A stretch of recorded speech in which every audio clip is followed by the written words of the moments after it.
In addition, I'm unlikely to unseal much until after sentencing and after the appeals period has run. Now, I recognize the plea agreement includes a waiver of the right to appeal, but as the parties probably know, the U.S. Supreme Court in Garza versus Idaho has indicated the fact that a defendant waives the right to appeal doesn't mean they don't have the right to appeal.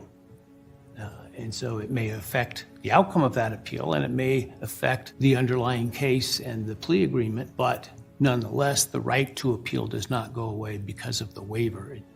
And so I think it's important for that time period to also play itself out to see that it goes the way that I think people intend and expect it to. Now, it's hard to say what that really means without being familiar with Idaho's Supreme Court rulings.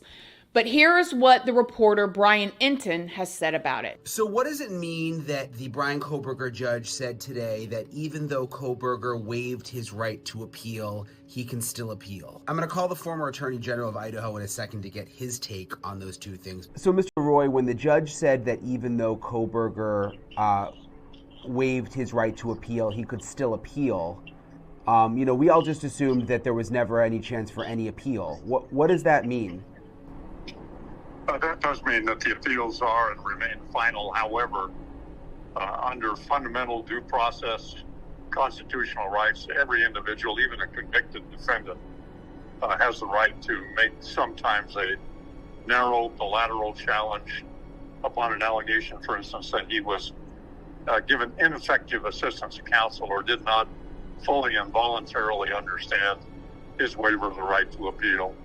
An appellate court would not automatically toss that out, but on the record in this case, it would rather summarily, I believe, reject it. So the no appeals rule is in effect for this case, but it can't foreclose a theoretical filing that would likely not be given any credence by the appeals court down the road. So essentially it would be him having to say, I had a lawyer who gave me bad advice telling me to sign this deal. That would sort of be the argument?